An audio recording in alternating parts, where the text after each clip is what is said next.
여러분 안녕하십니까. KTN홍 방송 유원식입니다. 6월 25일 대전 서구의회 또 대전 서구청에 왔습니다. 오늘은 미디어 리서치 활성화 방안에 대한 정책 토론이 있어서 왔습니다. 오늘 특별히 포럼이 열리는 장소로 제가 한번 와봤습니다. 정책 토론회 이청 간담 회장입니다. 한번 들어가겠습니다.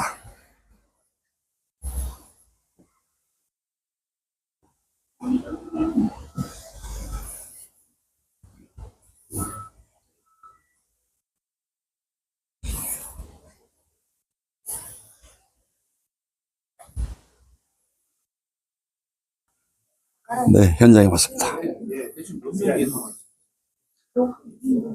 지금 와 있어요.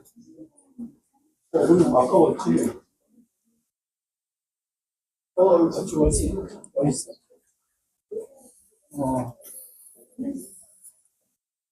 아니 우리 걔가 앉아 있어.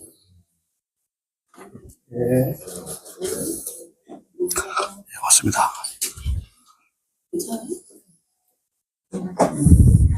지원팀장 정은숙입니다.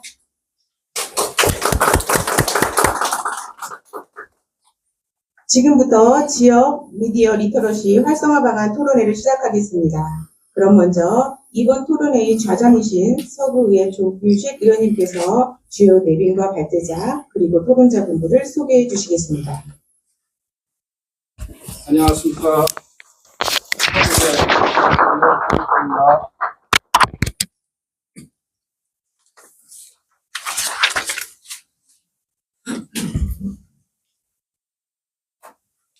오늘 바쁘신 일정에도 불구하고 참석해 주신 여러분 진심으로 감사의 말씀드립니다. 토론회 시작에 앞서 참석하신 토론자 및 내빈을 소개한 후 주 내빈 인사 말씀을 듣도록 하겠습니다. 오늘 참석해 주신 발제자 및 토론자분을 소개해 드리겠습니다.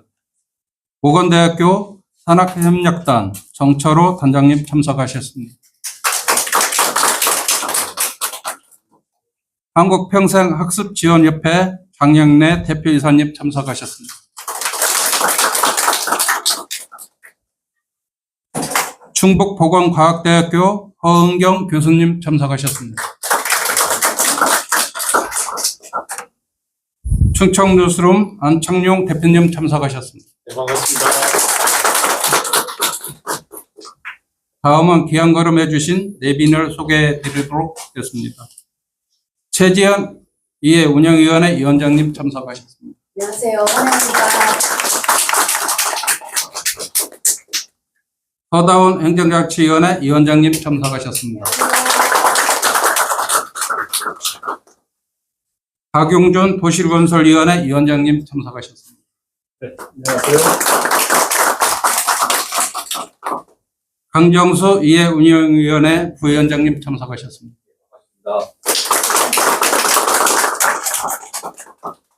신혜영 의원님 참석하셨습니다. 네, 안녕하세요.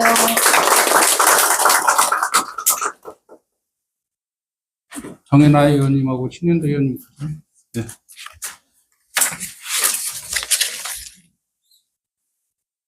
홍보 담당관님과 평셉 학습단장님을 비롯한 서구청 관계 공무원분들 참석하셨습니다. 일어나서서 인사 한번 부탁드리겠습니다.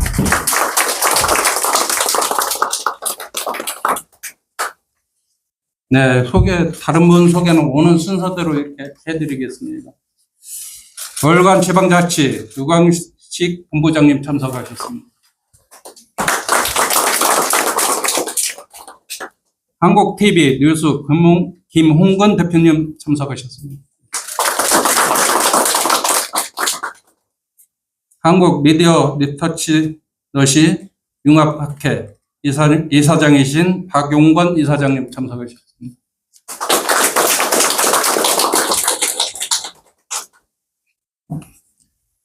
다음 뉴스 기자 이성훈 기자님 참석하셨습니다.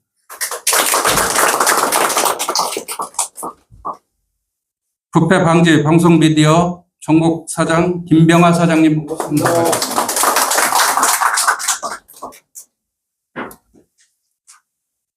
모건대학교 도자 디자인과 나영태 교수님 참석하셨습니다.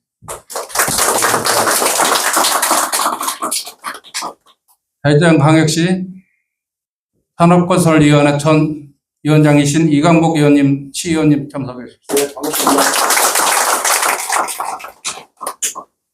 대전광역시 서구의회 전 위원이신 김동성 의원님 참석해 주십니다.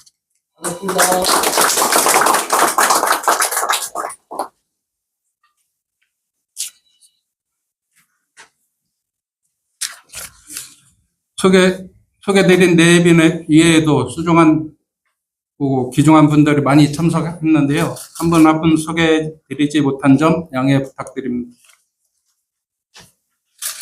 토론회에 앞서 잠시 단체 사진 촬영을 진행하겠습니다. 참석하신 내빈분들과 의원님들께서는 앞쪽으로 자리해 주시기 바랍니다.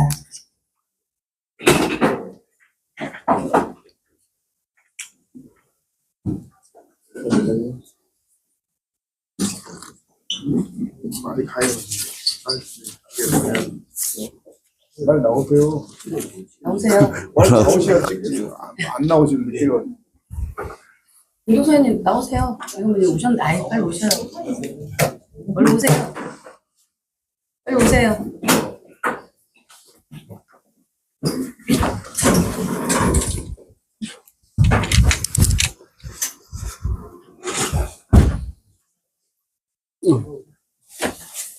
여기 이상한데? 아, 그래. 이쪽으로. 그거 조금 자리 좀, 카메라.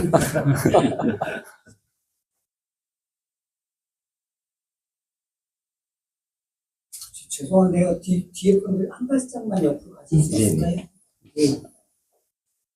자, 여기 한번 봐주시고요. 자, 찍겠습니다. 하나, 둘. 한 장만 더 찍을게요. 여기 보시고요. 하나, 둘. 한 장 더 찍어요. 예, 됐습니다. 아유, 근데 화이팅 그런 거 안 너무 해요? 좀 건조하지 않아요? 파이팅 이런 거 뭐 안 해? 서구의 화이팅 한번 하시죠. 네. 서구의 화이팅! 조기현 씨! 화이팅!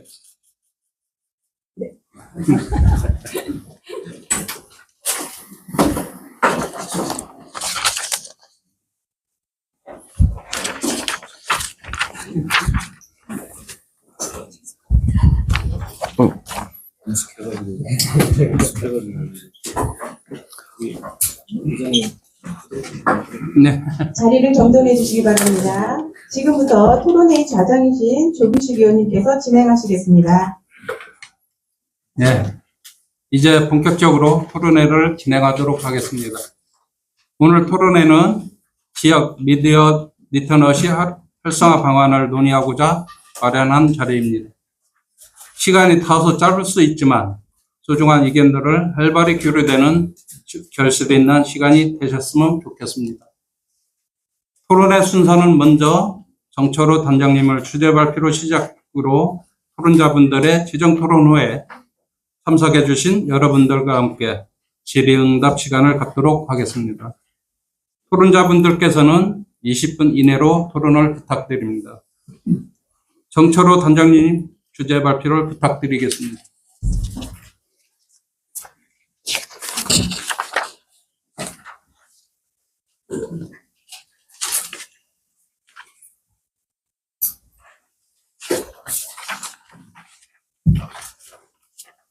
네, 안녕하십니까. 방금 소개가 된 모건대학교 산하경영단장 겸 이 미디어 리터러시 융합연구소장을 맡고 있는 전철로입니다. 오늘 이 지역에서 사실 이 미디어 리터러시라는 주제로 해서 이런 정책 토론회가 열리는 게 좀 쉽지 않은 부분이 맞습니다. 근데 잘 아시다시피 최근에 이런 어떤 미디어의 어떤 발전, 미디어가 발전하는 부분은 소통의 차원에서는 상당히 유리한 측면이 많고 어떤 정보를 얻는 차원에서는 상당히 좋습니다. 근데 잘 아시다시피 그 반면에 이 사회적인 문제 또한 상당히 많이 기존에 없던 문제들이 많이 생겨나고 있는 것 또한 사실입니다. 그래서 뭐 잘 아시다시피 모든 사고 내지는 어떤 모든 문제들이 일어나고 난 후에 잘 마무리를 하고 그걸 이제 처리하고 하는 것도 물론 중요합니다. 하지만 모든 사고는 이 예방이라고 하는 게 가장 중요합니다. 일어나지 않는 게 가장 좋다는 거죠. 그래서 이 미디어로 인해서 최근에 뭐 발생한 대표적인 문제가 이 딥페이크, 뭐 AI로 사진을 합성을 해서 어떤 악의적인 도용을 하거나 사용을 하거나 그런 문제가 있겠죠. 그리고 또 가짜 뉴스, 뭐 이런 부분들이 과거에는 사실은 뭐 기술이 발전하기 전에는 또는 미디어가 발전하기 전에는 이런 문제가 사실은 걱정할 문제가 아니었었는데 최근에 이 영향력도 상당히 크고 그 일로 인해서 발생하게 되는 또는 어떤 침해받게 되는 인권의 문제가 엄청나게 크다는 거죠. 그래서 최근에 이제 아마 이번 정부 들어서도 AI 100조 시대 뭐 이런 얘기를 하는데요. 이 뭐 서브린 AI라고 해서 우리 자체 AI를 개발을 하자라는 부분, 그리고 어떤 AI의 기반을 확충하자라는 이런 인프라적인 부분 외에도 이 AI를 대중화시키고 활용성을 높이기 위한 부분, 거기에 이런 미디어 리터러시에 대한 부분도 상당히 녹아져 있는 걸로 알고 있습니다. 그래서 그만큼 이 사회적으로 중요도 또는 관심도가 이 리터러시 부분에 아주 높아지고 있다라고 볼 수가 있겠습니다. 그래서 오늘 우리 정책 토론회에서는 알제를 지역 미디어 리터러시의 활성화 방안으로 정해봤습니다. 앞서 말씀드린 바와 같이 온라인, 오프라인, 그리고 최근에는 이 모바일까지 더해져서 우리가 접할 수 있는 미디어의 종류가 아주 다양해졌습니다. 이로 인해서 어떤 시민의 삶에 있어서 미디어라고 하는 것은 이제는 빼놓고 생각할 수 없는 대상이 됐다고 볼 수가 있겠습니다. 그래서 오늘 정책 토론에서는 이 최근에 중요성이 아주 높아지고 있는 미디어 리터러시라고 하는 개념, 그리고 우리 지역에서 이런 리터러시의 어떤 활성화 내지는 이 저변 확산을 위해서 어떤 방안을 개발해 낼 수 있을까라는 그런 부분을 같이 좀 고민할 수 있는 시간이 되면 좋겠습니다. 그래서 오늘 이 귀한 자리를 마련해 주신 우리 서구의회 조기식 의장님을 비롯해서 관계자 여러분께 다시 한번 감사드린다라는 말씀 드리겠습니다. 지금부터 제가 준비한 자료를 활용을 해서 본격적인 발제를 드리도록 하겠습니다. 먼저 제가 준비한 자료는 앞에 목차에서 보시는 바와 같습니다. 그래서 제가 초기에 좀 시간을 잘못 체크를 해서 아마 보시면 발표 자료의 양이 상당히 많습니다. 그래서 제가 이렇게 진행을 해가면서 시간을 고려해서 좀 스킵할 수 있는 부분은 스킵하고 설명을 드려야 될 부분은 설명을 드리면서 진행을 해보도록 하겠습니다. 자, 먼저 이제 내용에 들어가기 앞서가지고 아까 제가 말씀드린 바와 같이 최근 어떤 이 조사 결과를 보니까 하루 평균 이 스마트폰을 4시간 이상 사용하는 그룹을 보통 우리가 과몰입 그룹이라고 이렇게 표현을 하는데요. 이게 그 전에도 이게 요즘 젊은 친구들 보면 하루 종일 스마트폰 이거 살잖아요, 그죠? 그래서 특히 이제 이 코로나 시기를 거쳐가면서 사회적인 어떤 상호작용이 상당히 줄어들면서 혼자서 뭘 탐색하고 혼자서 뭘 하는 시간이 상당히 많이 늘어났잖아요. 그래서 이 과사용 그룹이 63.46%. 그러니까 10명 중에 6명이 하루 종일 이 스마트폰을 산다라고 볼 수 있어요. 우리 하다못해 식당 가서 이렇게 보시면은 식당에서 밥 나오기 전에 서로 얘기 나누시는 분들 거의 없죠. 다 각자 스마트폰만 바라보고 있고 그렇잖아요. 그래서 미디어 사용이 늘어나는 것과 더불어서 사실은 이 뭐 미디어를 사용을 많이 하고 정보를 많이 얻고 또 그 정보를 통해서 생활에 활용을 하고 이 자체는 아주 좋습니다. 근데 이 가짜 뉴스라고 하는 게 사실 우리가 보통 어떤 얘기를 접하거나 소식을 접하고 할 때 그냥 뭐 일반적인 소식은 듣고 잊어버리는 경우가 상당히 많잖아요. 그래서 근데 좀 자극적인 소식 내지는 또 이렇게 좀 이 흥미가 많이 생기는 그런 뉴스를 접하게 되면 주변 사람들한테 많이 이렇게 얘기하기도 하고 뭐 이렇게 빨리 이렇게 남보다 먼저 얘기해줘야지 이런 게 상당히 크잖아요. 그래서 이 가짜 뉴스가 위험한 게 이 과도한 흥미를 유발하는 그 부분 외에도 이 전파 속도나 이 전파의 범위가 엄청나게 넓다라는 거예요. 그러니까 잘못된 정보가 엄청나게 많이 퍼져나가게 된다는 그런 문제가 있다는 거죠. 그래서 이 아까도 말씀드렸다시피 가짜 뉴스라고 하는 게 가장 확실한 대응책은 예방하지 않아야 된다는 거죠. 근데 아까도 말씀드렸다시피 대부분의 대중적인 심리는 이런 자극적인 부분을 주변에게 많이 퍼뜨리는 그런 성향이 있더라는 거죠. 그래서 뭐 마찬가지로 어떤 이 미디어 사용이 늘어나게 되면서 그 정보의 홍수 시대라는 게 생겼어요. 예전의 능력이라고 하는 게 많이 가진 것보다는 정확하고 신뢰할 수 있고 또 내가 필요에 따라서 유용하게 사용할 수 있는 시적절한 정보, 이걸 많이 가진 사람이 이제는 정보의 경쟁력을 가진 사람이다라는 거죠. 그래서 아래쪽에 뭐 그림에 통계 수치가 나와 있는데요. 하루 평균 청소년들의 미디어 이용 시간이 6시간이에요. 그러니까 일반적으로 우리 청소년들이 잠자는 시간 한 7, 8시간, 밥 먹고 학교에 있는 시간, 이걸 빼고 나면요, 실제로 개인적으로 활용할 수 있는 시간이 한 6, 7시간밖에 안 돼요.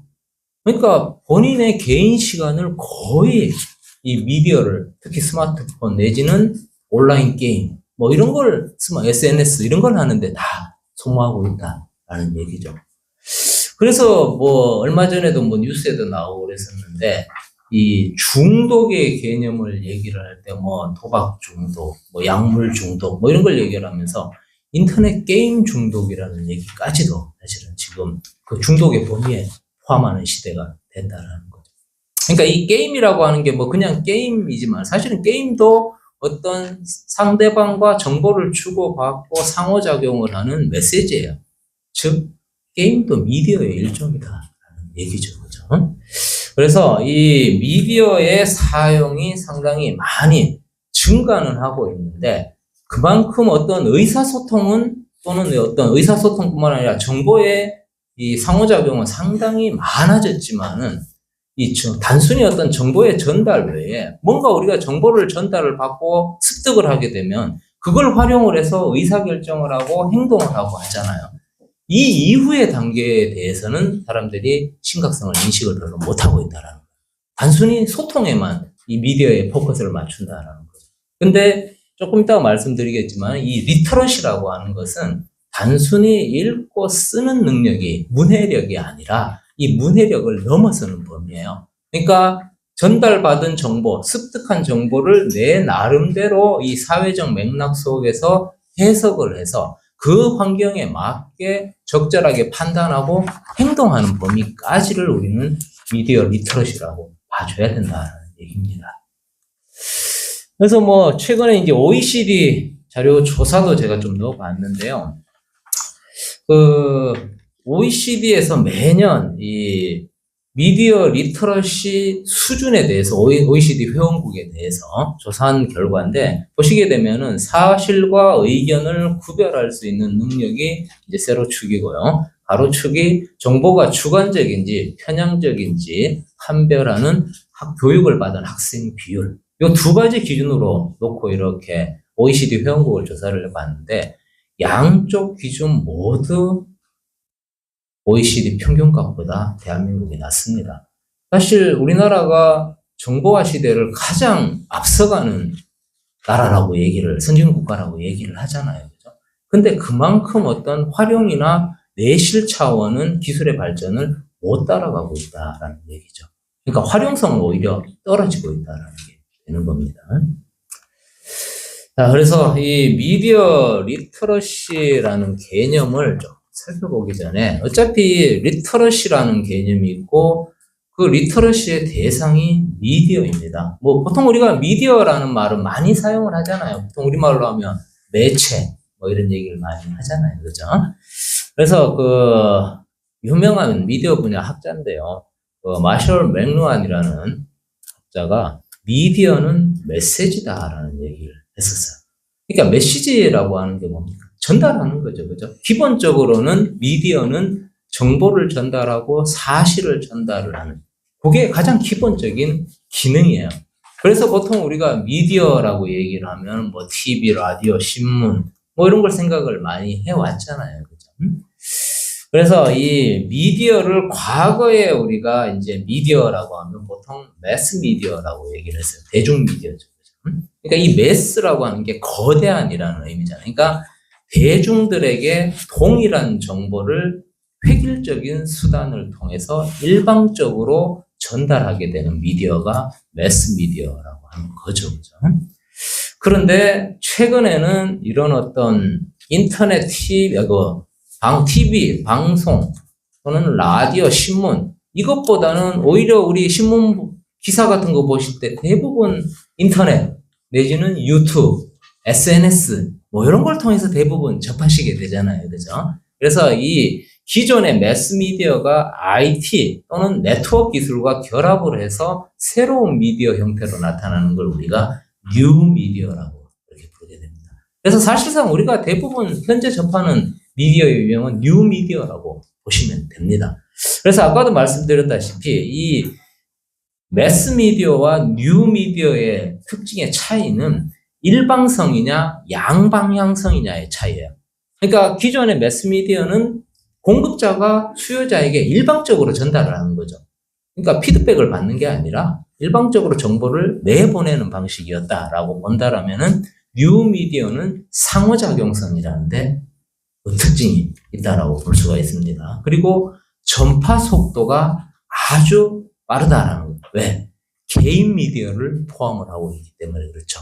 그러니까 과거에 이 매스미디어는 거대 방송사가 대중들에게 똑같은 어떤 그 매체, 미디어를 내보내는, 일방적으로 송출하는 방식이었다라면은 이 뉴미디어에서는 그 분명히 뭐 콘텐츠를 만들어서 공급하는 프로바이더가 있겠지만은 그 정보를 개인과 개인 간에 서로 주고받을 수 있는 루트가 상당히 다양하고 많아졌죠. 그죠? 그러면서 이제는 상호작용성이나 양방향하는 개념이다라는 겁니다. 그래서 뭐 미디어의 종류는 앞서 말씀드렸다시피 과거에 우리가 통상 얘기하던 미디어는 매스 미디어입니다. 대중 미디어. 그래서 인쇄 미디어, 뭐 오디오 미디어, 그리고 비주얼 미디어, 뭐 이런 게 일방적으로 이제 우리가 과거에 생각하던 미디어였다라고 본다라면은 최근에는 뉴 미디어라는 개념으로 보게 됩니다. 그래서 디지털 미디어, 그러니까 뭐 인터넷이나 소셜 미디어 또는 온라인 뉴스 뭐 이런 것들을 다 포함한다라고 볼 수가 있겠죠. 그리고 대화형 미디어, 대화형 미디어는 양방향 미디어라고 생각을 하시면 돼요. 아까 얘기했던 게임이죠. 혹시 우리 젊은 친구들 게임하는 거 뒤에서 이렇게 보신 적 있으세요? 게임하면서 뭐 쉴 새 없이 막 중얼중얼합니다. 그게 이제 그 자기 동료들하고 이렇게 대화하면서 게임을 하는 그런 거라도 볼 수가 있겠죠. 그리고 인터랙티브 웹사이트. 예전에는 우리가 웹사이트 같은 거 그냥 이렇게 보고 했는데 요즘 네이버나 뭐 이런 거 들어가 보시면은 포털 같은 거 개인의 취향에 맞게 화면도 바꿀 수 있고 내가 원하는 정보만 들어올 수 있게 필터링도 할 수 있고 그걸 다 할 수가 있잖아요. 그죠? 그게 양방향성이라고 보시면 돼요. 그래서 과거에 웹 2.0, 웹 3.0 이런 용어를 썼던 거거든요. 그리고 외부 미디어는 뭐 광고판, 전자간판 이거는 뭐 예전부터 나오는 거라고 볼 수가 있겠고요. 그래서 이 미디어 리터러시라는 개념이 최근에는 뭐 디지털 리터러시, AI 리터러시, 뭐 이런 이 리터러시의 개념도 또는 대상도 상당히 많이 이제는 바뀌어가고 있는 부분이긴 합니다. 근데 뭐 디지털이든 AI든 뭐 인쇄물이든 전부 다 미디어로 볼 수가 있기 때문에 통상적으로 우리가 좀 넓은 범위로 미디어 리터러시라는 용어를 일반적으로 사용을 하고 있어. 그래서 보시다시피 뉴 미디어가 등장을 하면서 이 뉴 미디어의 가장 큰 특징이 아까 상호작용성이라고 말씀을 드렸죠. 그래서 정보의 전달이나 의견 교환 이런 게 상호적이고 아주 능동적인 형태로 나타나더라. 그리고 정보의 양이나 커뮤니케이션의 양이 과거에 비해서 엄청나게 늘어났다라는 거죠. 그래서 요즘 우리가 살고 있는 시대를 빅데이터의 시대라는 얘기를 많이 합니다. 그래서 뭐 이제 요즘 많이 나오는 얘기들을 보면은 이 인류가 생겨난 수억 년 전부터 최근 뭐 몇 년 전에까지 다 모든 정보를 다 합쳐도 최근 3년간 발생한 정보의 양을 넘어서지 못한다라고 얘기해요. 그만큼 지금 엄청난 정보의 홍수의 시대에 살고 있다라는 거죠, 그죠? 그래서 아래쪽에 보시면은 현대의 미디어 리터러시 개념에서 가짜 뉴스와 같은 무분별한 정보가 넘쳐나는 환경 속에서 신뢰할 만한 정보를 골라낼 줄 알고 이를 비판적으로 이해하고 분석하고 나아가서 효율적으로 활용을 함으로써 창조적인 콘텐츠를 생산해낼 수 있는 능력, 그리고 더 나아가서는 이 정보를 활용한 행위에 대해서 책임감을 가지고 참여하는 자세까지도 이제는 리터러시의 개념으로 보겠다라는 거죠. 그래서 이 미디어가 발전을 해가면서 리터러시의 어떠한 개념이나 대상 또는 적용 범위 이런 게 상당히 넓어지고 있는데 그게 어떻게 보면은 이 사회적 맥락이라고 하는 게 중요하다는 겁니다. 이게 보통 뭐 맥락이라고 하면 용어가 조금 어려울 수 있는데요. 이 컨텍스트라고 하는 자체가 환경 내지는 여건 이런 걸 얘기를 하는 거예요. 그러니까 이 개인이 속한 환경이나 여건에 맞춰서 우리는 정보를 받아들이고 해석을 한다라는 거죠. 그래서 이 사회적 환경 자체가 복잡해지고 또 커지고 고려해야 할 대상이 많아지고 이 변화가 발생하면서 미디어에 의해서 만들어진 정보를 받아들이고 해석하는 그런 환경까지도 같이 바뀌어가고 있다라는 얘기죠. 그죠? 그래서 미디어에 대한 이해와 수용뿐만 아니라 이제는 참여와 소통까지도 미디어 리터러시에 포함을 해서 바라보고 또 교육을 해보자라는 개념으로 이제는 진화하고 있다라는 겁니다. 그래서 뭐 보통 뭐 미디어 리터러시를 기르기 위해서는 어떤 역량이 중요하냐라고 하면은 기본적으로 아까 말씀드렸다시피 문해력 또는 정보를 활용하는 능력, 이건 기본적으로 받아들이는 입장에서 중요하다라는 거죠. 근데 그걸 받아들이는 데서 끝나는 게 아니라 해석을 하고 또 내 환경에 맞게 응용을 하고 활용을 하고 이 과정까지 생각을 해본다라면은 비판력과 통찰력 그리고 문제 해결 능력, 표현력까지도 미디어 리터러시에서 아주 중요한 역량으로 봐줘야 되겠다라는 겁니다. 그래서 아까도 말씀드렸다시피 이 미디어 리터러시라는 미디어라는 게 이제 확대가 되어지고 또 그만큼 어떤 부작용도 많이 생겨나면서 최근 들어서 이제 이 미디어 리터러시라는 부분에 대해서 교육이 필요하다. 근본적으로 역량을 길러줘야 된다라는 차원으로 이제는 초점이 많이 이동을 해가고 있습니다. 그래서 이 미디어 리터러시 교육이 왜 필요한가? 뭐든지 모르는 것보다는 아는 게 훨씬 좋습니다. 그래서 이 미디어를 통해서 제공되는 수많은 정보 속에서 올바른 정보, 믿을 수 있는 정보를 선별해내야 되기 때문에 중요해요. 아까도 말씀드렸다시피 이제는 정보를 많이 가진 게 중요한 게 아니라 좋은 정보, 유용한 정보, 믿을 수 있는 정보, 활용할 수 있는 정보, 이게 정보의 가치다라는 얘기죠. 그리고 디지털 시대를 맞이해서 이 소통의 방식이 변화하고 디지털 미디어를 통한 소통이 증가하더라. 그러니까 이 디지털을 통해서 빨리빨리 생성이 되어지고 또 전파 또한 아주 속도가 빠르고 범위도 넓은 이 디지털 미디어가 활성화가 되어지게 되면서 이로 인한 부작용도 엄청나게 많아지기 때문에 이 미디어를 분석하고 받아들이고 어떤 해석할 수 있는 능력까지도 중요한 부분이죠. 그리고 디지털은 하나의 도구일 뿐이다. 디지털 미디어 도구를 자기 주도적으로 내가 원하는 대로 또는 내 입맛에 맞게 내 목적에 맞게 사용할 수 있는 능력이 훨씬 이제는 중요하다는 얘기죠. 그래서 이 뉴스라고 하는 게 아까 앞에서 말씀드렸다시피 뉴 미디어가 발전을 해가면서 분명히 민주적인 역량 그리고 이 다원주의적인 다양성에 대한 부분이 증가하는 이 효과가 있었던 건 사실입니다. 근데 그 반면에 미디어가 잘못 전달이 되어지고 정보가 잘못 전달이 되고 왜곡이 되고 하는 그런 문제까지도 동시에 많이 증가하게 된다는 거죠. 그래서 이제 이 뉴스를 정확하게 좀 판단을 하고 받아들이기 위해서는 일단은 뉴스가 어떻게 만들어지고 또 이 뉴스가 사회에 어떻게 유통이 되어지는데 이런 메커니즘에 대한 이해가 분명히 필요하겠다라는 거죠. 이건 교육을 통해서 만들어질 수가 있다는 거죠. 그래서 아까도 말씀드렸다시피 이제 미디어 교육은 미디어 리터러시에 대한 교육은 선택이 아니라 필수다.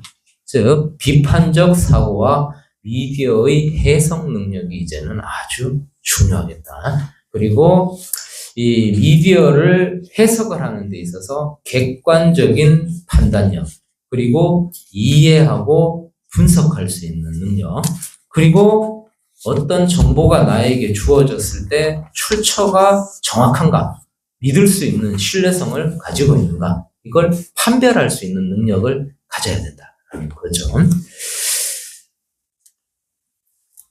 시간이 많이 지났는데 조금 빨리 진행을 하도록 하겠습니다. 자, 그래서 최근에 뭐 이제 아마 지나가다 보셨을 수도 있을 것 같아요. 이 미디어 교육기관, 요건 미디어 리터러시 교육기관보다는 미디어 교육기관에 좀 가깝다고 볼 수가 있는데요. 보시면 한국언론재단, 주로 언론 매체, 뉴스, 뭐 이쪽에 관련된 건데요. 그래서 뉴스 리터러시 교육, 그리고 뭐 이제 관련되는 학습 자료, 요걸 제공해주는 정부기관입니다. 이런 언론 재단이 있고요. 그리고 저기 우리 대전에도 있죠. 시청자 미디어 재단이라고 하는 거 아마 저기 엑스포 뒤에 정보문화산업진흥원 안에 있거든요. 요건 주로 미디어 활용 교육을 하는 그런 기관이라고 보시면 돼요. 그래서 미디어 교육을 통해서 시민의식 함양, 그리고 미디어의 취약계층을 줄여보자 하는 취지로 만들어진 기관이 시청자 미디어 재단이라고 하는 겁니다. 네. 그래서 앞에서 뭐 어떤 미디어 리터러시에 대한 부분, 그리고 미디어 리터러시에 대한 교육이 왜 필요한지 뭐 간략하게 좀 살펴는 봤는데요. 이를 토대로 해서 제 나름대로 우리 지역에, 우리 서구 지역에 이 미디어 리터러시가 좀 더 이제 인식이 확산되고 활성화가 되고 또 역량이 높아질 수 있는 전반적으로 그런 방안을 몇 가지를 좀 제안을 해봤습니다. 그래서 첫 번째는 일단 교육인데 요즘 이 초중고 학생들은요, 이 미디어 리터러시에 대한 교육이 의무 교육입니다. 그래서 초중고 교육 과정에 뭐 국어, 사회, 정치 뭐 이런데 딱 미디어 리터러시라고 박혀 있지는 않은데요. 대부분이 교육 과정 내용에 녹아 들어가 있습니다. 그래서 지금 오히려 이 젊은 친구들은 자연스럽게 이 미디어 리터러시를 교육을 받는, 그게 이제 깊이가 얼마가 될지는 의문이긴 한데, 그래도 미디어 리터러시라는 개념이나 어떤 중요성 내지는 사회적으로 왜 필요한가 이런 거에 대한 기본적인 인식은 가지면서 성장을 한다라고 볼 수가 있어요.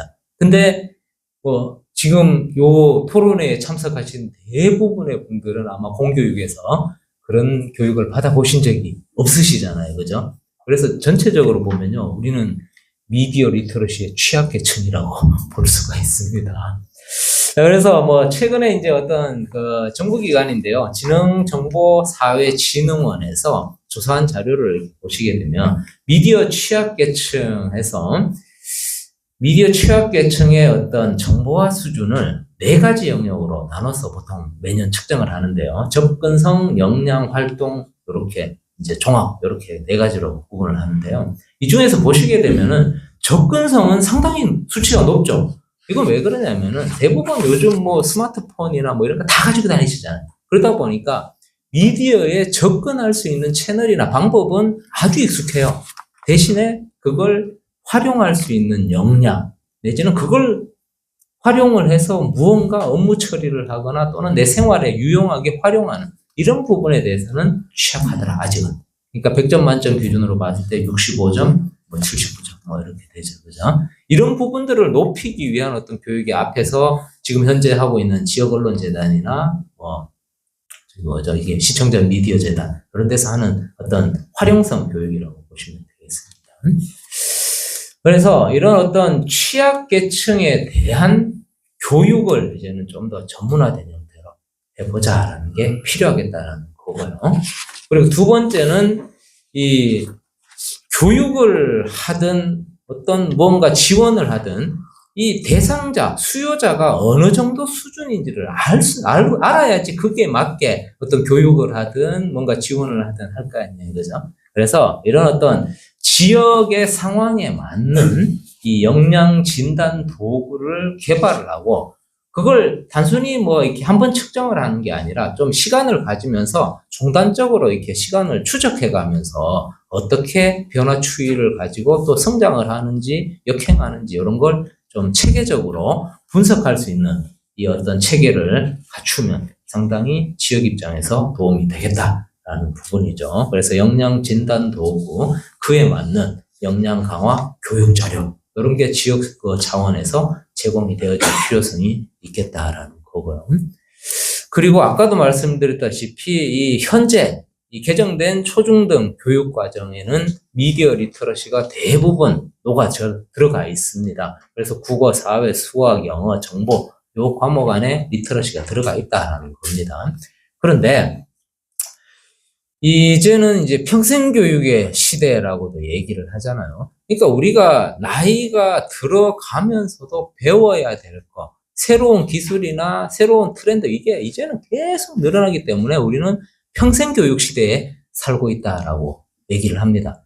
그래서 이제 어떤 매체만 단순히 이 받아들이는 그런 형태를 가게 되면 이 활용 과정에 발생하는 문제는 상당히 소홀해질 수 있다라는 거죠. 그 부분까지도 이제는 평생교육 차원에서 같이 다뤄줄 필요가 있겠다라는 겁니다. 그래서 지역에 좀 더 어떤 전문화된 이 교육과정 내지는 전문화된 인프라를 가지고 지역민들을 위해서 교육을 해줄 수 있는 그런 체계가 이제는 좀 성숙이 되어져 가야 되는 시점이다라는 겁니다. 그리고 아까도 말씀드렸다시피 기존의 이 미디어 리터러시와 관련되어져 있는 기관들은 대부분 미디어 활용 교육에 맞춰져 있고 또는 뉴스를 어떤 이 접하고 또 활용하는 이런 부분에 맞춰진 기관들밖에 없습니다. 근데 이 미디어 리터러시라고 하는 것은 아까도 말씀드렸다시피 단순히 읽고 쓰고 활용하는 부분까지가 아니라 이 어떤 미디어에서 제공되는 정보를 분석하고 비판하고 해석을 하고 그걸 내 입맛에 맞게 응용을 하고 이런 부분까지 모두 다 포함하는 개념이라고 얘기를 했잖아요. 그죠? 그래서 이제는 단순히 미디어를 활용하는 교육을 넘어서서 좀 이 미디어 리터러시 전반에 걸쳐서 교육과 연구를 하고 그 결과물을 지역민들에게 좀 더 어떤 이 역량 수준을 높일 수 있는 자료로 제공해 줄 수 있는 전문화된 교육 연구기관이 있어야 되겠다라는 차원입니다. 그리고 마지막으로 지역기관의 단순히 어떤 우리 서구의회든지 아니면 특정한 기관의 힘으로 이 지역의 어떤 저변을 확대를 하고 이 전반적인 어떤 역량을 높이는 데는 분명히 한계가 있다라는 겁니다. 그래서 이 관련되어지는 기관들, 앞에 그림에서 보시다시피 서구, 그리고 서구의회, 교육청, 또 관내 초중고, 지역대학, 산업체, 언론사, 민간기관 등등 이 모든 유관기관들이 서로 협력적으로 거버넌스를 구축을 해서 같이 좀 이 지역 차원의 미디어 리터러시를 높여나가는 이 미디어 리터러시가 이 지역 전반에 좀 영향이 뿌리 내릴 수 있는 그런 체계를 좀 제도적으로 만들어갈 수 있으면 좋겠다라는 차원을 제안을 해봤습니다. 이상으로 제가 준비한 내용을 마치도록 하겠는데요. 마지막에 제가 이제 뭐 그림을 하나 이렇게 마무리하며 하고 넣어놨는데요. 보시면은 이 일주일에 12시간, 실제로는 아까도 말씀드렸다시피 우리 청소년들 같은 거 하루에 6시간이면요. 일주일이면 42시간이에요. 이렇게 이제 미디어에 완전히 빠져서 살아가고 있는 이런 상황인데 과연 우리가 콘텐츠, 정보를 선택해서 보고 있을까요? 아니면 정보, 콘텐츠가 우리를 선택을 해서 보내고 있을까요? 그게 사실은 상당히 의문이에요. 우리 요즘 이렇게 뉴스 이렇게 들어가 보시면은 내가 보고 싶은 뉴스만 뜨는 거 혹시 보신 적 있으세요? 그게 이 포털 사이트든지 SNS든지요. AI 기능이 있어서 내가 이제 방문할 때 어떤 뉴스를 많이 봤는지 얘가 AI가 판단을 해서요. 이 사람이 좋아할 만한 것만 화면에 보여줘요. 그러면 나는 사실은요. 내가 뉴스를 선택해서 보고 있지만은 실제로 내가 선택당한 형태라고 보시면 됩니다. 그러면 계속 내가 이 뉴스가 유통되고 만들어지고 제공되는 이 메커니즘을 내가 잘 모른다라면은 나는 분명히 선택의 자유권이 있는 사람인데 결과적으로 나는 선택을 당하는 입장이 된다라는 거죠. 그래서 이 미디어 리터러시에 대해서 좀 관심을 가지고 그리고 또 이 미디어가 어떻게 만들어지고 우리한테 어떤 영향을 미치고 또 그에 대해서 우리는 해석을 하고 행동을 하고 의사결정을 어떻게 해야 되는지 이런 메커니즘을 조금은 이제 이해를 해서 좀 더 이 윤택한 또는 민주적인 삶을 살 수 있으면 좋겠다라는 걸로 발표를 마치도록 하겠습니다. 감사합니다.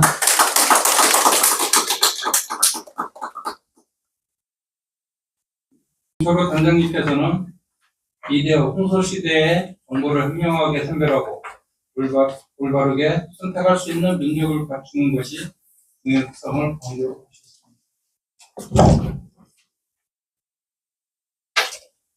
진행에 좀 발표 순서가 바뀌었습니다. 좀 널리 이해해 주시고요. 이어서 허은경 교수님이 발표. 네, 방송에 받은 허은경입니다.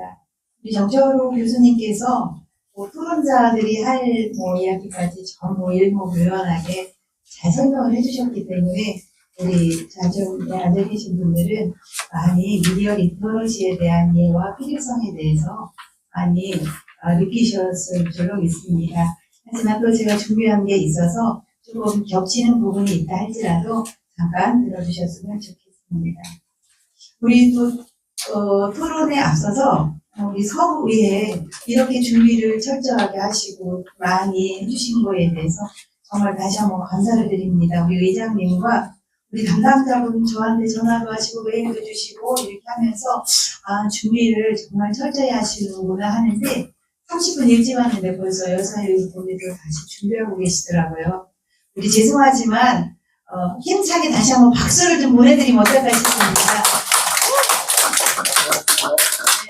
네, 정말 감사드립니다. 많이 또 배우고 갑니다. 저는 또 교육계에 있는 사람으로서 미디어 리터러시 교육이 왜 필요한가에 대해서 잠깐 말씀을 드리고 교육이 또한 부족할 경우에 나타나는 현상이 어떤 게 있는지 이런 거에 대해서 제가 맡은 시간이 우리가 3명이 45분이더라고요. 15분 안에 마칠 수 있도록 그렇게 해보겠습니다. 제 원고를 좀 보시면 아까 우리 교수님께서도 말씀하신 것처럼 코로나 이전과 이후로 우리는 또 삶이 달라진다고 하거든요.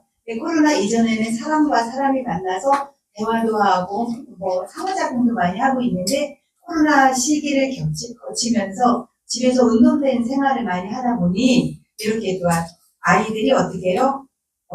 사람이 아닌 기계와 아니면 다른 것과 이렇게 상호작용을 하는 경우가 많이 있습니다. 그래서 여기 보면은 동영상이라든지 SNS, 게임이나 온라인 도박 또한 포르노 이런 디지털 콘텐츠 이용 시간이 성인과 청소년 모두 연령대에서 확실히 증가를 했다 그래요. 그래서 이중 청소년의 경우를 자세히 살펴보면 코로나 이전은 하루 평균 4시간 이상 스마트폰을 사용하는 과그룹은 38%였지만 코로나 이후에는 63.6%로 1.5배 뛰었다는 게 바로 우리의 현실입니다. 그래서 또한 여기서 보면 여가 목적의 영상 이용 시간인 또한 코로나 이전과 이후에도 확연한 차이가 있는 것을 볼 수가 있습니다. 또 이로 인하여서 성범죄 등 디지털 피해도 심각한 수준이라고 볼 수가 있습니다. 우리 휴대폰만 틀어도 정말 뜨거운 그런 광경들이 또 많이 있는 경우가 많아요.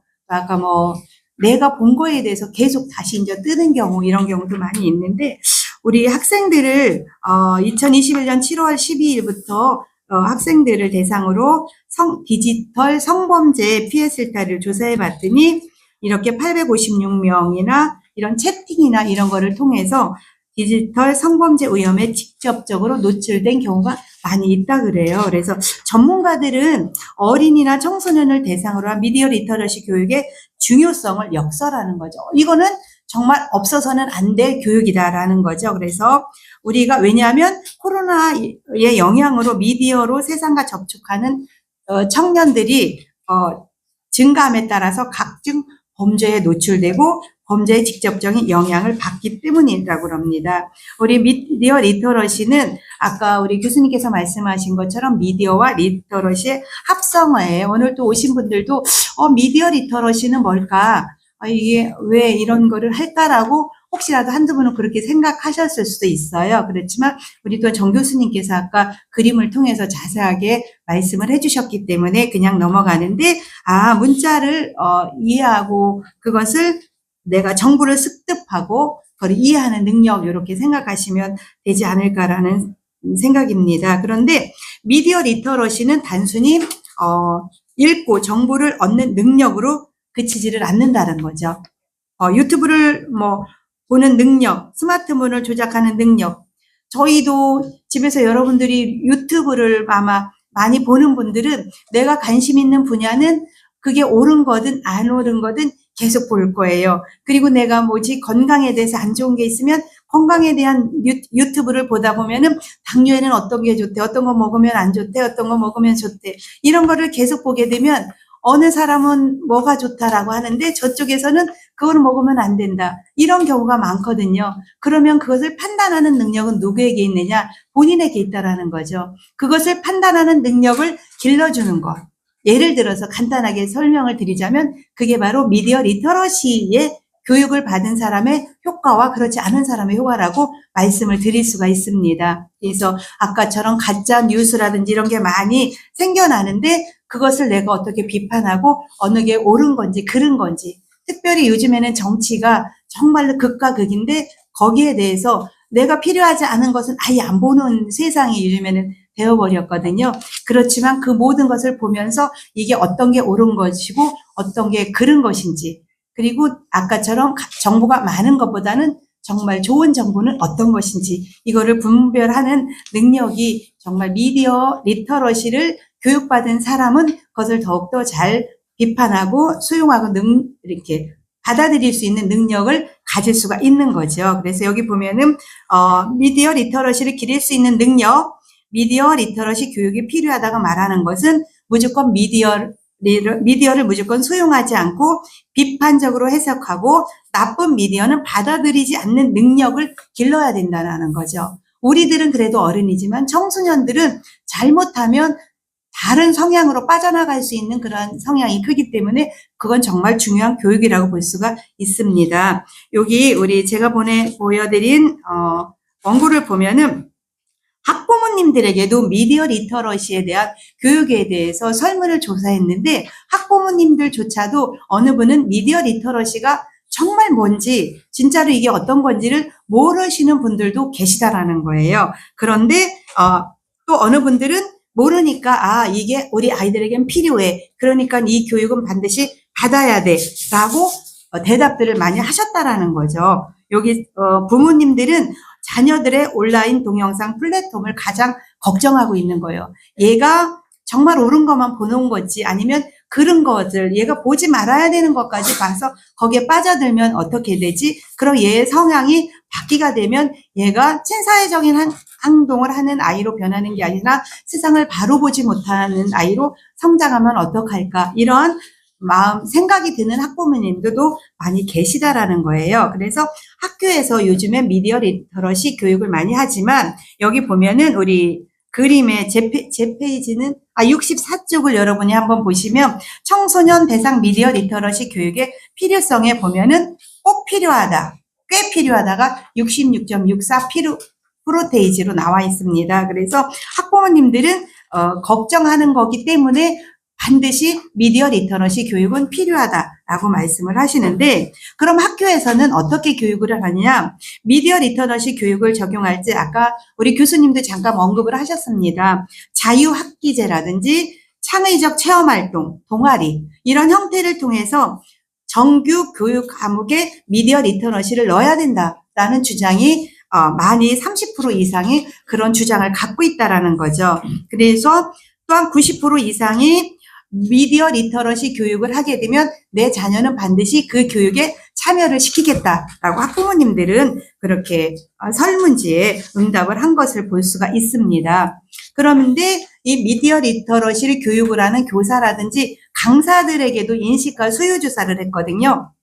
그런데 188명의 미디어 교육 전문 강사는 35%, 그다음에 교사는 65%를 조사를 했는데 책임 있는 안전한 미디어 이용 능력 향상을 위한 교육과 미디어 콘텐츠에 대한 비판적 분석, 분별적 이용 능력 향상을 위해 뭐가 필요하냐? 미디어 리터러시 교육이 반드시 꼭 필요하다라고 대답을 한 것입니다. 그런데 왜냐? 전반적으로 그것을 옳게 사용하는 청소년들이 있는가 하면 그것을 부적절하게 사용하는 청소년들도 있고 그게 바로 성범죄나 아니면 다른 범죄로 이용될 가능성이 크기 때문에 미디어 리터러시 교육을 반드시 해야 된다라고 교사들이나 교강사들도 그렇게 이제 인식을 하고 있는 것이라고 볼 수가 있습니다. 그래서 수업 중에서 가장 많이 하는 학습은 콘텐츠라든지 뉴스 및 시사 정보, 동영상 플랫폼으로 나타났는데 수업은 미디어 콘텐츠 시청 및 감상 그것을 하는 것이 바로 60% 이상의 것을 우리는 해야 된다라고 나왔고, 그 다음에 콘텐츠를 직접 제작하거나 미디어를 놓고 토론하는 것. 하나의 주제를 놓고 그 영상을 보면서, 우리나라는 정말 토론 문화가, 많이는 이렇게 올라오고 있지만, 아직도 도서관에 가선 조용해야 된다. 뭐 이렇게 하는데, 외국 예를 보면은, 학교 하다못해 과제물도 저희가 이제 우리 아이들이 외국에서 공부를 하는데 보면은 중간에 아이가 중학교 다닐 때 전화가 왔어요. 무슨 전화가 왔냐면 엄마 나 어렸을 때 있던 사진 있어? 그것은 이제 좀 오래된 이야기죠. 아이가 지금 대학교 졸업했는데 중학교 때 이야기인데 그래서 왜 그러니? 그랬더니 돌 사진이나 이런 게 있으면 그걸 오늘 하루 종일 학교에 가서 자기의 일생에 대한 것을 만드는 거예요. 근데 우리나라는 결과를 나타나기 위해서 빠른 시간에 집에서 해갖고 와라 아니면 뭐 결과를 중요하게 여기는데 거기는 그 아이가 직접 나의 인생에 대해서 이렇게 같이 프로젝트를 만들어 보는 시간을 가진 거더라고요. 그래서 휴대폰으로 이렇게 뭐 보내주기도 했는데 그러니까 그 아이들은 그것을 하면서 토론이 이렇게 자연스럽게 몸에 익었는데 우리들은 혼자 생각하고 혼자 결정하는 일들이 때로는 많이 있거든요. 그래서 학생들에게는 그것을 놓고 찬반, 찬성이 옳고 반대가 옳은 게 아니라 네가 반대하는 이유가 뭐고 네가 찬성하는 이유는 뭐니? 그것을 너의 주장을 반듯하게 해봐라. 그게 우리나라 대학교에 가서도 뭐 여러 가지 토론을 하는 그런 경우가 있는데 이렇게 토론을 하는 경우도 미디어 리터러시 교육을 받은 학생들은 자기의 의사를 정확하게 전달할 수 있는 능력을 가질 수 있다라는 거죠. 그래서 우리 교 강사가 학교에서 있는 교사라든지 미디어 리터러시 강사들은 미디어 리터러시 교육이 자유학기제와 융합하거나 뉴시 및 창의적 체험활동, 동아리 활동의 형태의 그런 운영을 반겼는데 학부모들도 우리 아이들에게는 자유학교제도 있지만 그 다음에 동아리 활동을 통해서도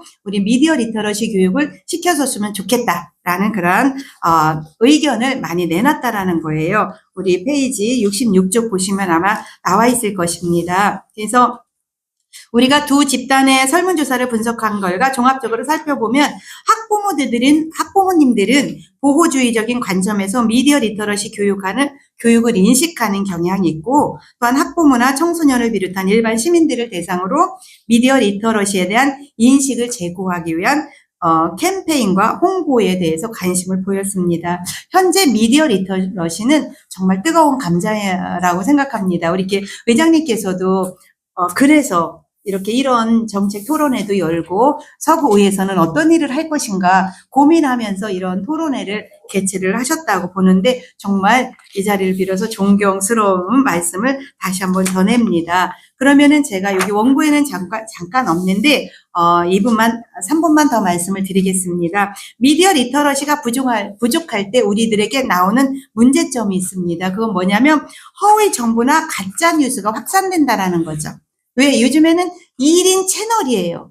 온 국민들의 반 이상은 자기의 채널을 갖고 있거든요. 그게 오르던 그러던 가짜 뉴스든 아까 뭐 낚시를 하기 위해서 누가 내에 선정적인 문구를 있으면 그가 나한테 들어와서 내 유튜브를 보든 그것이 많이 있기 때문에 가짜 뉴스가 홍수가 되어 있고요. 또한 비판적 사고 능력이 결여되고 또한 사회적 분열과 갈등이 미디어 교육이 부족할 때 나타나는 거고 또한 민주적 참여가 저해됩니다. 가족 간에도 정치 얘기하지 말라 그러잖아요. 네, 그것과 민주적 참여, 내 말을 올바르게 말할 수 없는 이런 시대가 또 온 것 같고 정신건강의 문제라든지 정부의 왜곡과 편향. 저거 틀린 말이야. 그거 아니야. 뭐 이러면서 내 생각과 다르면 그것이 다른 거로 인정을 해야 하든지 그 생각은 틀린 거로 인정하는 그러한 시대가 요즘의 시대가 아닌가 싶습니다. 그래서 정부의 왜곡과 편향과 또한 비생산적인 소비 정보. 아까 6시간 이상 휴대폰을 보고 있을 때 거기에 내한테 생산적인 정보는 몇 프로가 들어있을까요? 그렇죠? 네, 그다음에 사회적인 책임 의식이 결여된다라는 거예요.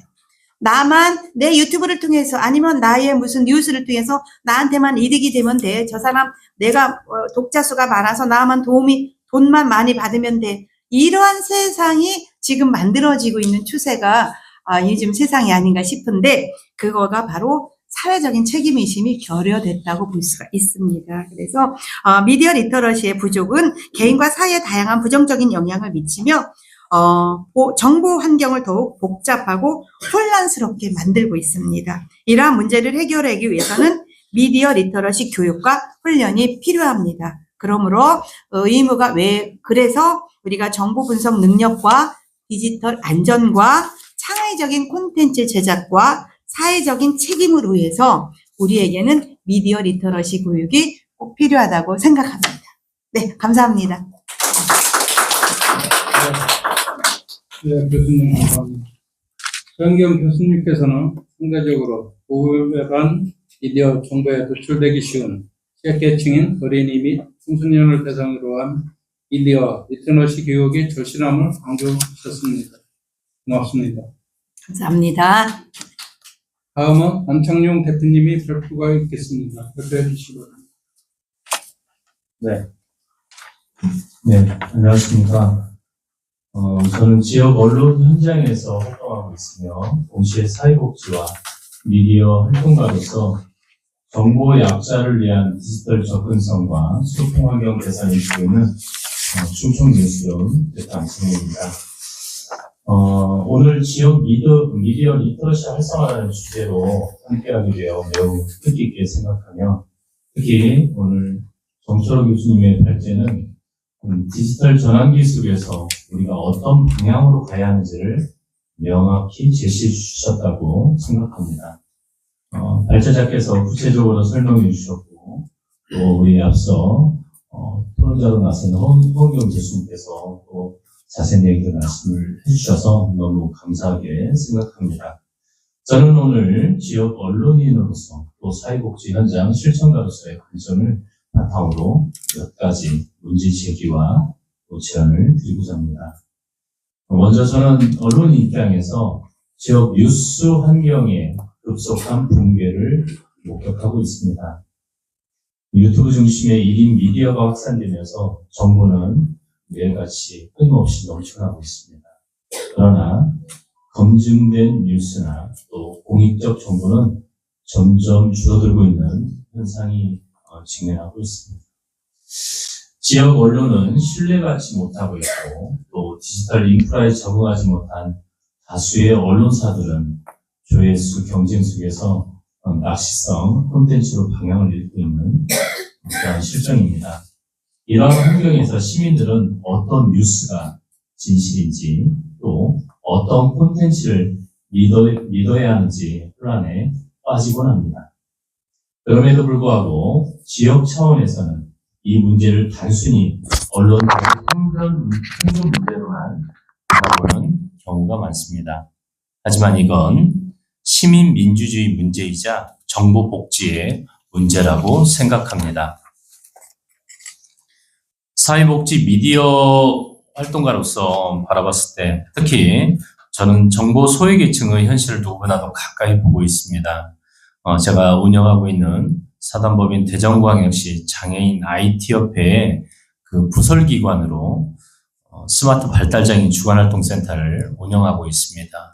이곳에는 20대부터 50대 다양한 연령 계층의 발달장애인들이 이곳에서 통해서 활동을 하고 있고 이들을 대상으로 사회복지사들이 여러 가지 프로그램을 통해서 정보를 전달하고 있습니다.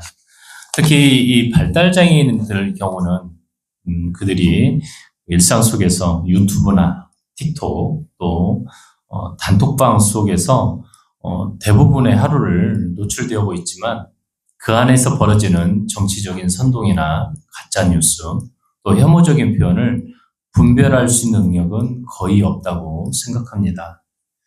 그뿐만 아니라 어르신들의 경우는 공공기관에서 제공하는 그 어플이나 앱조차도 설치하기 어려워서 힘들어하고 있고요.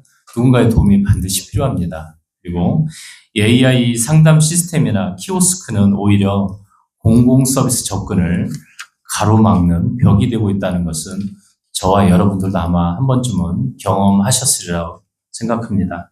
이처럼 디지털 기술은 빠르게 진화하지만 시민의 정보 접근력은 오히려 양극화되고 있습니다. 이 문제는 단지 기술 교육의 문제가 아니라 사회적 불평등과 또 정보 인권의 문제로 인식돼야 한다고 생각합니다. 현재 지역에서 이루어지고 있는 미디어 리터러시 교육은 대부분 초, 중, 고등학교에서 또한 특정 계층에서 국한되어 운영되고 있습니다. 청소년은 비교적 시스템 내에 있지만 우리 사회를 구성하고 있는 장애인이나 노년층 또 다문화 가정 또 저소득층 가정들은 그 교육조차도 얻기 어려운 실정입니다. 게다가 교육 내용도 이론 위주 또는 개념 위주의 정보 전달 중심으로 이렇게 진행되곤 합니다. 시민이 직접 참여하여 콘텐츠를 만들고 정보를 평가하며 비판적이고 능동적인 소비자이자 생산자로 성장할 수 있는 체험형 교육은 아직까지는 좀 드물게 나타나고 있는 현상입니다. 따라서 오늘 이번 토론을 통해서 몇 가지 제안을 하고자 합니다. 이제 더 이상 민간이나 시민단체의 자율적 노력만으로 이러한 문제들을 해결할 수 없다고 생각합니다. 하여 다음과 같은 제도적 기반이 반드시 마련돼야 될 것을 강력히 주문합니다. 첫 번째로 지역 조례가 제정돼야 합니다. 대전시나 또 대전시 5개구가 있죠. 구 단위에서 미디어 리터러시 교육 지원 조례를 제정해서 법적과 제도적 기반을 확보해야 합니다. 두 번째로 미디어 취약계층이죠. 발달장애인, 고령자, 또 이주민, 저소득층, 또 농어민 등 이들에게 맞춤형으로 구성된 콘텐츠를 개발하고 쉬운 언어로 또한 영상 중심 또한 체험 중심의 커리큘럼이 필요합니다. 셋째로 지역 미디어 리터러시 센터를 설립해서 더욱 활성화시켜야 되는데요. 우리 대전시도 시청자 미디어 재단 대전센터가 유성구에 있죠. 이곳에서 주로 하는 것이 생애 주기별 미디어 리터러시를 지금 교육을 하고 있고 주로 청소년이나 학부모 대상 워크숍을 이렇게 진행을 하고 있습니다. 또 학교 뉴스 제작이나 경진대회 등 실습 중심 프로그램 운영을 하고 있지만 앞서서 말씀드렸던 정부 취약계층에 대한 이런 교육은 제대로 이루어지지도 않고 있고 현재 시에 한개 설치되어 있지만 이것이 구 단위에 또 세워져서 촘촘한 지원 제도가 마련되지 않나 이렇게 생각합니다. 또 넷째로 언론사와의 협력이 좀 필요하다고 생각합니다. 지역 언론사와 협약을 맺고 시민 참여형 뉴스를 제작하거나 뉴스 해설 방송 또한 팩트체크 콘텐츠 등을 공동으로 제작 등을 통해서 교육과 실천이 연결해야 되도록 이런 교육 제도, 이런 기반 시설이 마련됐으면 좋겠다고 생각합니다.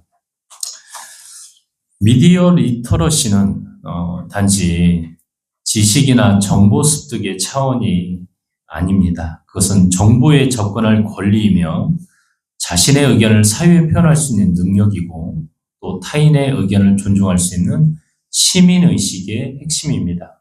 결국 이 문제는 복지와 민주주의가 만나는 지점이라고 생각합니다. 사회복지는 단지 급여나 서비스 제공을 넘어서 정보의 기회와 참여의 권리를 보장하는 것으로 확대되어야 합니다. 디지털 사회에서 미디어는 더 이상 중립적 기술이 아닙니다.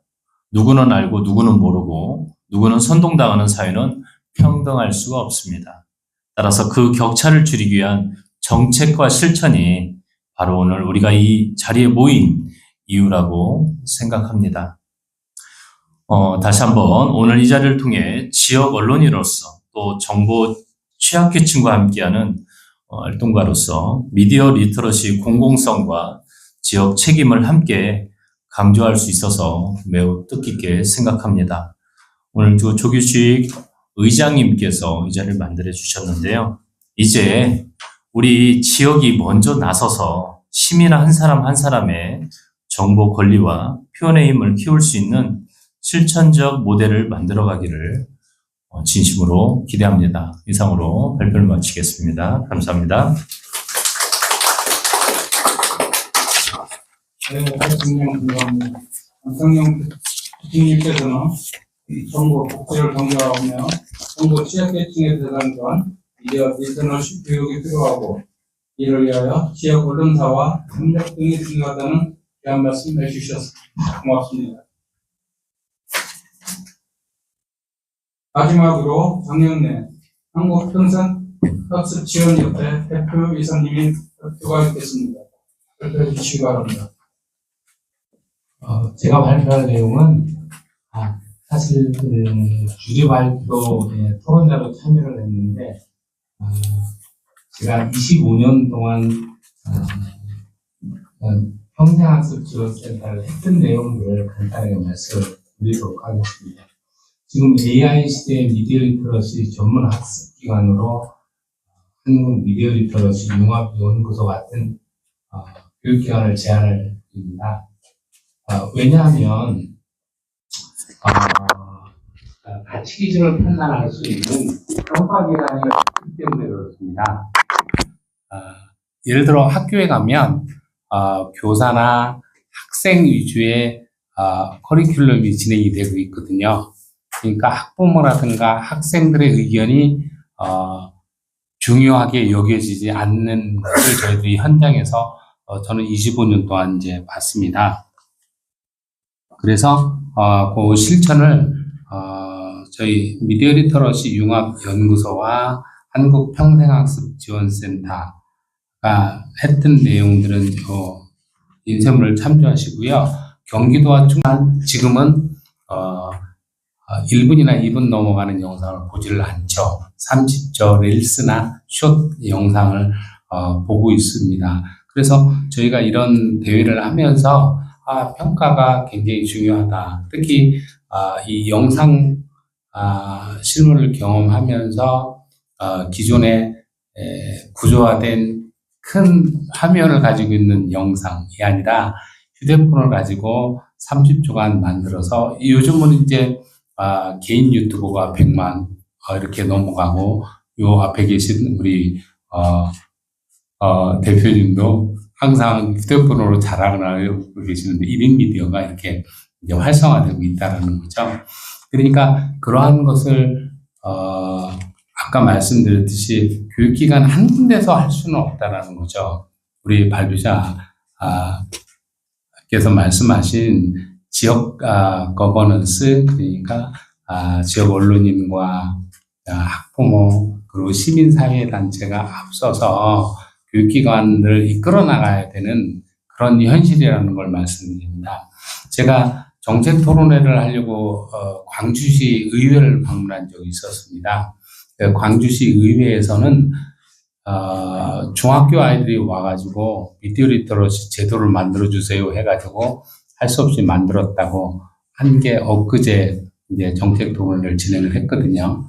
그런 것처럼 타 시도는 굉장히 미디어 리터러시에 적극적입니다. 저희가 이제 충청남도하고 지난해에 활성화를 했는데 저희 충남교육청하고 했는데 예산을 2천만 원을 줘서 초중고등학교에 자유롭게 그 학교에서 원하는 시간만큼 저희 현직 기자들이 가서 교육을 하는 게 우리 표로 나와 있습니다.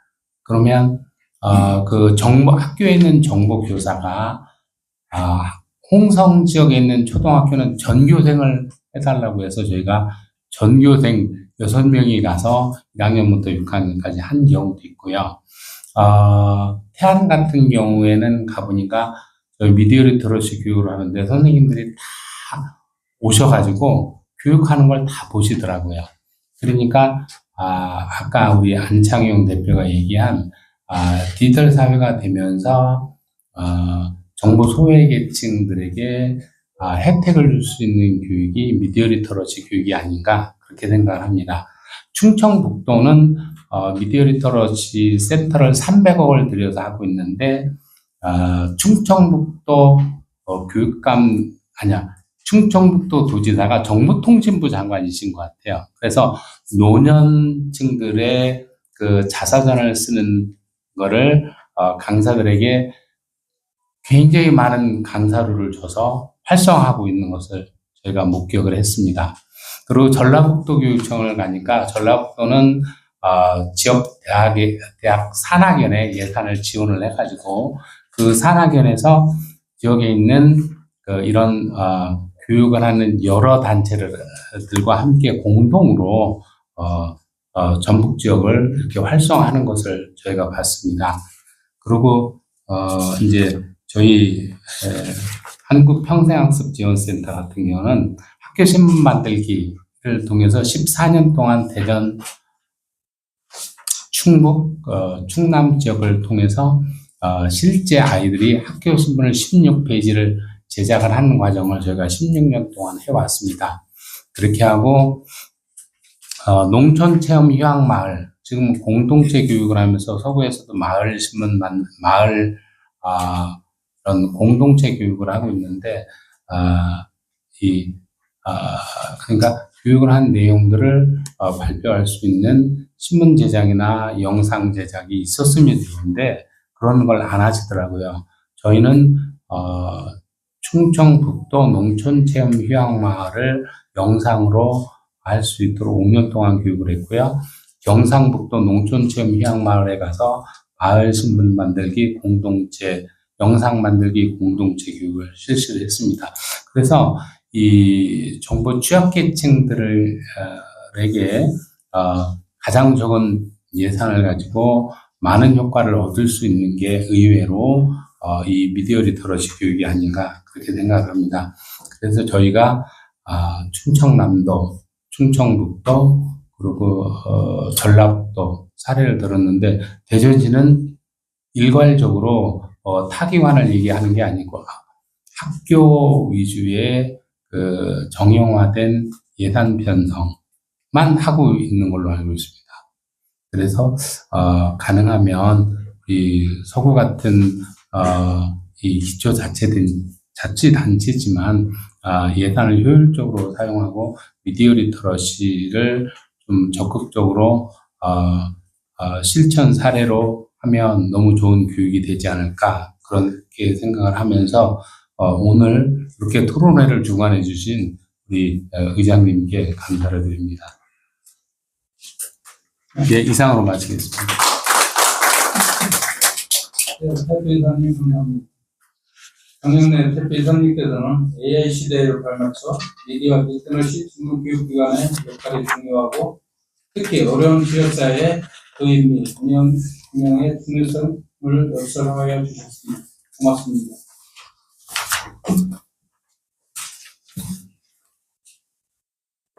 예, 진지하고 좋은 발표를 해주신 토론자분들께 감사드리며 이제 지정 토론을 마치고 질의응답 시간을 갖겠습니다.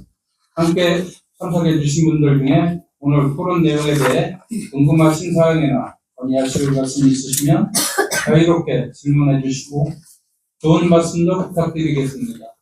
질문 시에는 성명을 말씀해 주시고 질문의 유지를 간략하게 정리해서 말씀해 주시면 감사하겠습니다. 질의하실 분 계십니까? 국회방지방송 전화의 임상봉 부장입니다. 말씀해주세요. 발제자님께 정초 교수님께 질문 드리겠습니다.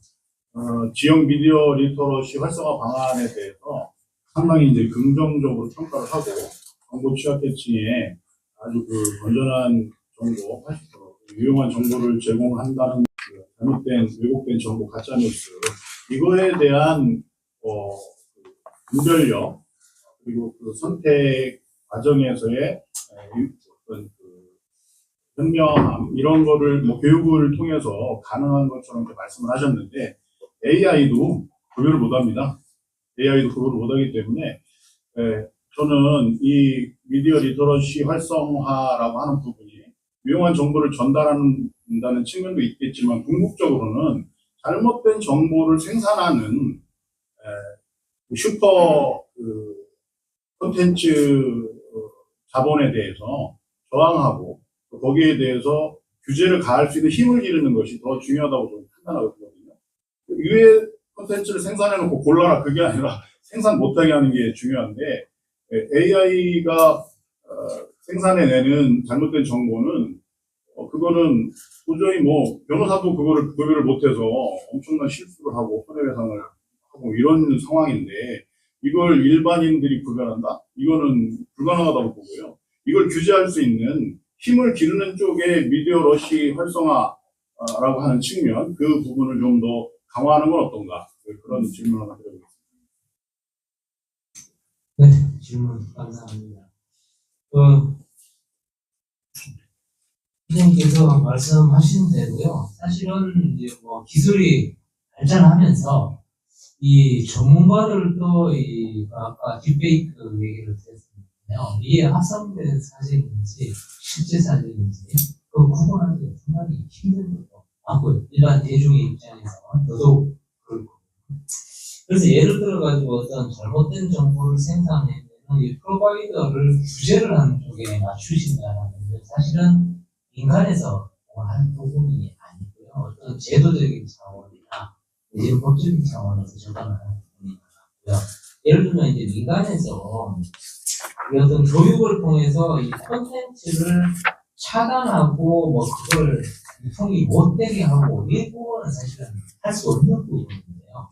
근데 사용자의 입장에서 그래도 이제 이 어떤 무분별하게 받아들이는 내지는 이제 이 본인이 필요로 하는 어떤 콘텐츠 내지는 이 오염된 콘텐츠 이걸 명확하게 구분을 못하더라도 대략적으로라도 어떤 게 잘못된 콘텐츠고 또 콘텐츠가 이제 나에게 어떤 영향을 미치고 이런 전체적인 어떤 인식의 변화 요구하는 행동이고 그게 어떤 사회 전반적으로 이 미디어를 받아들이고 활용하고 차원에서 훨씬 도움이 될 것이다라는 차원에서 이 민간에 대한 어떤 교육을 좀 미디어 하고 있습니다. 예, 그 부분에 대해서 한번 질문을 드리겠습니다. 우리 사용자잖아요. 사용자인데 사용자가 우리가 큰 피해를 당하고 있다는 것을 인식하지 못할 때는 표현하지 않지 않습니까?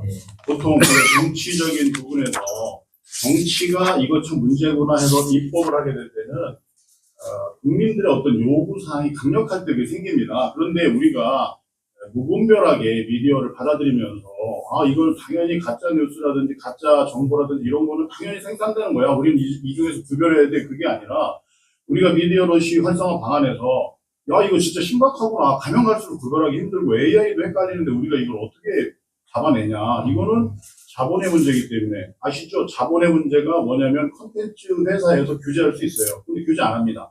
가짜 뉴스가 많이 생산되면 자기들이 돈을 많이 벌거든요. 그리고 AI 같은 경우에도 환각을 보죠. AI가 그거 우리가 계속해서 수정할 수 있습니다. 그런데 전기세가 많이 들기 때문에 우리가 계속 수정하려고 그러면 얘를 바보로 만들어요. 그래서 더 이상 대화를 못하게 만들어서 그냥 더 이상의 수정을 못하게 만듭니다. 그러니까 사실은 AI를 출시한 회사에서는 잘못된 정보를 통해서 환각이 생겼을 때 사용자가 수없이 그걸 반복해서 잘못을 지적을 하면 결국은 바로잡게 돼 있어요. 근데 그 과정에서 상상을 할 수 없는 에너지가 소비되기 때문에 자본이 그걸 못하게 막고 그 똑똑한 AI가 바보가 되게 만드는 방어 시스템을 만듭니다. 근데 그 방어 시스템은 폭력적이거나 비윤리적인 요구를 했을 때 자동으로 이렇게 방어 기제가 작동되게 돼 있는데 AI가 잘못 정보를 제공했을 때 그거를 사용자가 바로잡으려고 하는 것도 그 카테고리 안에 집어넣는 거예요. 반복해서 계속해서 강력하게 잘못을 지적하니까 그걸 갖다가 언어폭력으로 규정을 해가지고 결국은 바로 잡으려고 해도 바로 잡지 못하는 겁니다. 그러면 이거는 AI는 결국은 잘못된 정보를 수용할 수밖에 없어라고 하는 공리를 만들게 되는 거고 AI를 통해서 우리는 어떤 경우에는 핵미사일도 쏠 수가 있는데 요즘 사람을 못 믿기 때문에 AI가 계속 그 발전을 하고 군사무기에도 이게 이제 적용이 되는데 만약에 미사일을 쐈어요. 그래서 그게 핵미사일, 핵 저장 시설을 타격해라 그랬는데 핵이라는 얘기만 듣고 사실은 얘가 오판을 해서 우리 원전을 쏠 수도 있는 거거든요. 왜냐하면 AI는 당연히 오류가 있을 수 있다라고 지금의 우리가 AI를 사용하면 가짜뉴스에 대해서 가짜 정보나 그런 환각에 대해서는 방어할 수 없고 수정할 수 없게 만들어놨거든요. 이런 부분은 자본의 논리에 의해서 가는 거기 때문에 우리가 그냥 그렇구나라고 받아들이면 이건 계속 생산량이 많아질 수밖에 없기 때문에 AI가 판단 못하는 걸 우리가 판단할 수 없다고 보는 거죠. 그렇기 때문에 우리가 결국은 이 활동을 하면서 어렵구나. 구별을 해야 되겠지만 쓰나 어렵구나. 궁극적으로는 생산을 못하게 해야 되겠구나라고 하는 어떤 연약하고 힘없는 사용자들의 연대를 통해서 그거를 규제하거나 항의하고 입법하고 이런 활동으로까지 좀 커져가야 되지 않냐 이런 말씀을 드리고 싶었던 겁니다. 네, 맞습니다. 그러니까 이게 교육이나 이게 사실은 이제 모든 게 초창기에 어떤 문제가 발생하는 부분은 사회적인 인프라뿐만 아니라 인식의 어떤 확산이 제대로 이렇게 인프라가 만들어지지 않았기 때문에 그런 부분이 많은데요. 이런 어떤 전문적인 교육을 통해서 대중적인 어떤 인식 확산 그리고 공감대 형성 이게 자연스럽게 또 여론이 형성이 되고 또 국제화가 되고 그런 것 같습니다. 좋은 말씀. 근본적인 거를 이제 찾아내는. 예. 이 운동이 너무 좋고 이걸 더 그렇게까지 확대시켰으니까. 잠깐. 저 미디어 리터러시 저 융합연구소에서 우리가 24년 동안 교육을 하면서 교육하는 커리큘럼을 이렇게 너무 조그맣게 돼 있어가지고 그러는데 신문사에서는 이제 어떤 의사 표현을 할 때 처음에 저희는 이제 카테고리를 정치행정, 경제산업, 교육과학, 사회문화 그래서 1년 커리 안에 그러니까 스팀 교육이라고 하죠. 정치부 기자도 돼보고 행정부 기자도 돼보고 경제부 기자도 돼보고 산업부 기자도 돼보고 사회부 기자도 되고 문화부 기자도 되고 그다음에 교육부 기자, 과학부 기자. 그래서 이제 한 동아리에 15명이라고 하면 4명씩 모둠을 해서 이제 발표를 하게 합니다. 그런 다음에 이제 토론을 하고 이제 아이들이 생각하다가 보면 나는 사회문화 부서가 아니라 정치행정부가 맞네. 그 모둠을 바꿔서 이야기를 하다 보면 논리성이 생기게 되죠. 그러니까 한 분야에 빠지지 않고 정치행정 관점, 경제산업 관점, 교육과학 관점, 사회문화 관점을 가지면서 1년 정도가 지나고 나면 관점 갖기를 가지면서 스스로 논리적으로 이런 폐해에 빠지고 생각하지 않게 되죠. 그러니까 예를 들면 이런 거예요. 혹시 한번 깍지 껴보시겠어요? 이렇게 오른쪽으로 만약에 손이 올라오는 분이 있으면 운의 영역이에요. 왼쪽에 올라오시는 분 있을 거예요. 그러면 좌의 영역이거든요. 그러니까 우리가 생각할 때 세상은 남자와 여자라고 생각을 하지만 그렇지 않거든요. 좌의 영역과 우의 영역을 함께 사용하도록 교육을 하면 되는데 이러한 미디어 교육이 없기 때문에 한쪽 편향적으로만 공부를 하는 거죠. 그래서 요즘 이과나 문과가 없어졌잖아요.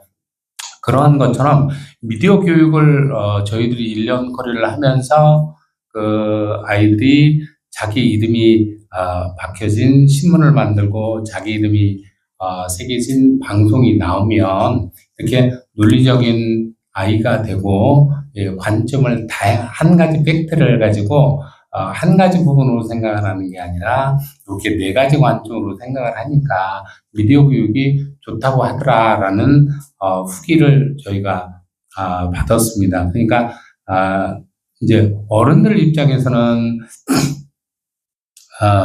미디어 교육이 중요하다고 하지만 이걸 어떻게 할 것인가에 관한 실무적인 논의들을 아까 제가 평가 말씀을 드렸듯이 이런 지역 대학 그리고 실제 언론인들 그리고 선생님들은 한계가 있으세요. 왜냐하면 정치적인 표현이라든가 이런 표현을 못 하시기 때문에 그래서 아까 발전자님이 말씀하신 그러한 미디어 교육을 어떤 기관의 예산을 받는 게 아니라 지역의 시민들이 주체가 되는 이런 단체가 좋아지면 아까 말씀드린 질문하신 그런 부분들이 되게 좋을 것 같고요. 저희가 또 교육을 하다 보면서 이제 굉장히 어려움이 있어가지고 그러면 갈등 관계를 어떻게 극복할 것인가? 그러면 협상을 통하는 과정, 토론을 하는 과정, 여기 계시는 교수님 통해서 한양대 갈등관리연구소하고 협약을 해서 이런 부분까지 또래들하고